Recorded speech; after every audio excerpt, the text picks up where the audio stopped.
Concerns about President Biden's physical health were brought up again after this clip of him meeting with Israeli President Herzog went viral. Let's watch. We brought Israelis and Palestinians together at a political level and Akwa and as well as Shram. Yes. And as I affirmed. That was not a good one.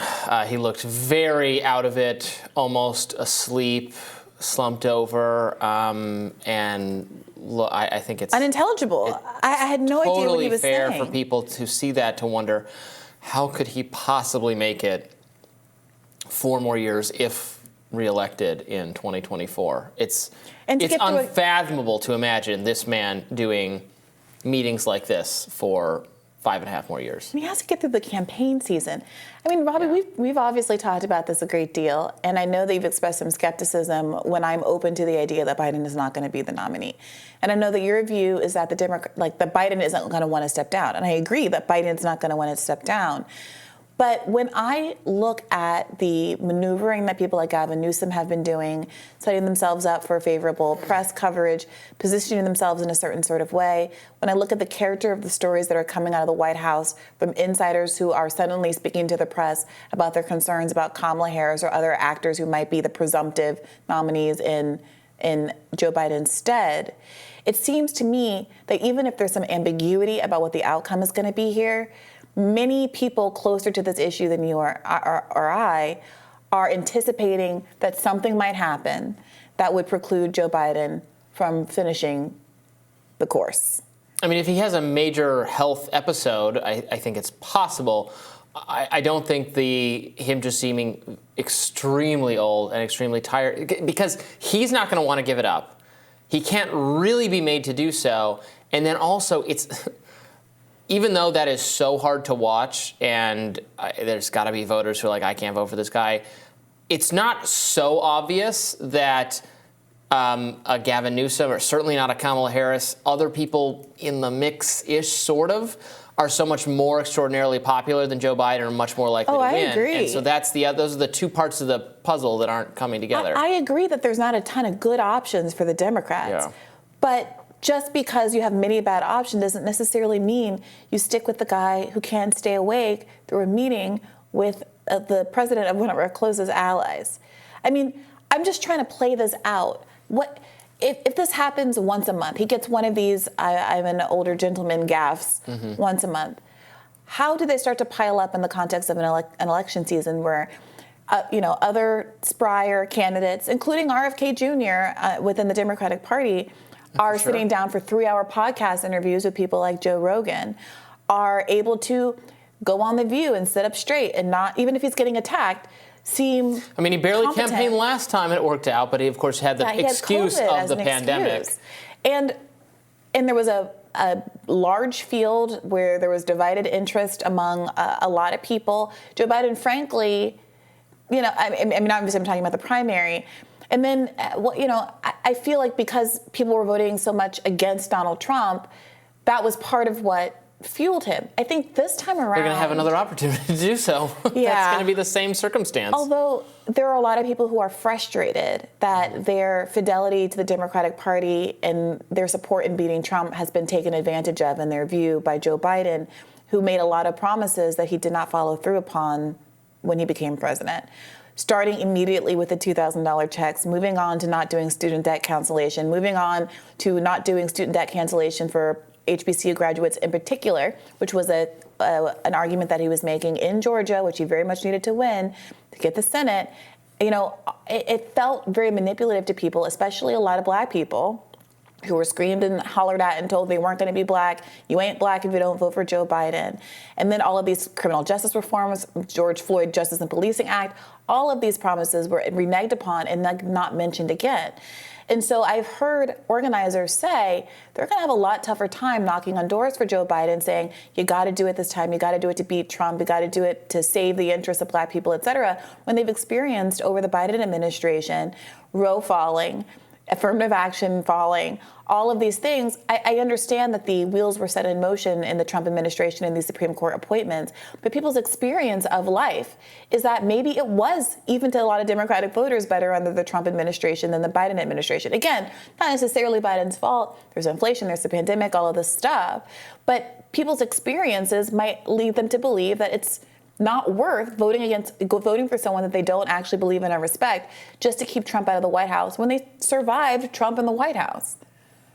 Yeah, I mean, it's going to be really interesting to see him try to make this argument when he can't even, you can't even understand what he's saying in an important meeting with a top U.S. ally that's being televised. Like, it's on camera, and he has to.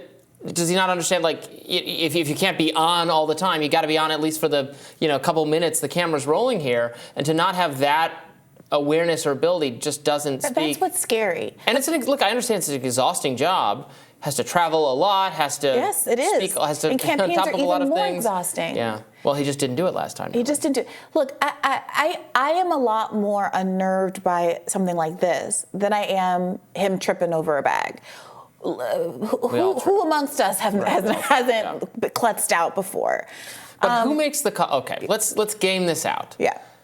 Who is the person, the smoke-filled room person who says, that's it. We can't risk it on Biden. He's not in the game. He's got to be out. Tell him he's done. There is no person who does that, right? Who is it? I think it's Barack Obama. Like who physically is the human being that's a part of those machinations and who has to tap Joe on the shoulder and deliver the news? Look, I think it's going to take enough evidence. Like, I think that someone's going to have to put together the supercut of moments like this and say to Joe Biden, like, do you really have the stamina to do this? And you're going to have to persuade him that, frankly, he doesn't. He's going to say, you're crazy, Jack. I can challenge you to push-ups right now. Where am I? And then just run. He better not mess up and challenge RFK Jr. to push-ups, because I'm not sure that he's going to win that contest. And RFK will strip off his top like Superman and be giving him 50 in 2 seconds.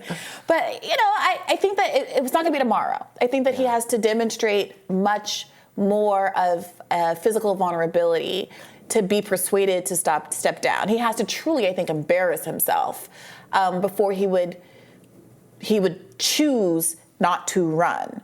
But I will point out, I know that we talk a lot about how Biden really wants this. He's been running for president since he was 40 or whatever, that he's run all these times. It is also true that someone persuaded him not to run in 2016. He is persuadable. Okay, so that means we need Hillary Clinton to threaten him, to threaten his family. I don't know that it was Hillary. I think it might have been Barack Obama back then. Yeah. Who said it's her turn. Yeah. Wait, hold on a second, Joe.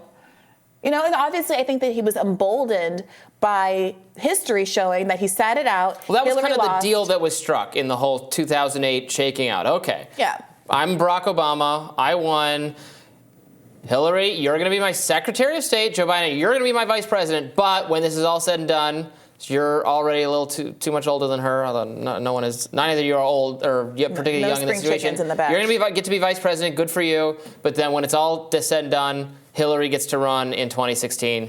That's the arrangement, and they all kind of agreed, and that was just the deal. Yeah. And they all kept to the deal. Yeah, and I think that... And then it broke down horribly because Hillary Clinton was a terrible candidate and lost. And then you can appreciate why Biden at that point is like, you guys don't know what you're doing. Yeah. I'm the captain sure. now, and you guys can't tell me what to do. So I hear where you're coming from when you say that there's a certain obstinate position that Biden might have, that, like, I'm not listening to you guys anymore. Yeah. You got it wrong. I got it right. I'm the guy who won. However, I think it's very contingent on how his health holds up. And again, the physical health stuff and the tripping and the walking stiffly is one thing.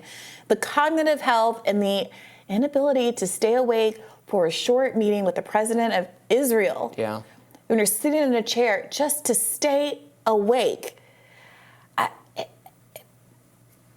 I know, but I have to recalibrate again after the midterms, where the Democrats did much better than I expected. Voters in Pennsylvania chose someone who is for different reasons, but also cannot communicate or speak at all. Had barely been able to campaign, and it was part of a Democratic success story, I agree. even in worse economic conditions than we're having right now and might have in 2024. I agree, but remember the thing with Fetterman was that the stroke happened like days before the primary election. Yeah. There wasn't an opportunity to recalibrate. We are a year and a half before, less now, but a year and a half before the election, and we are in the middle of a primary contest that anybody can enter. So there's still an opportunity to right the ship. If this were August of next year, I'd be like, yeah, okay, we'll lock it in. We're doing Biden. But this is the time to change horses. We are not yet midstream. So, I'm just keeping an open mind as to what the Democrats might still potentially do. That's all. Well, we will continue to watch for that. More Rising in just a minute.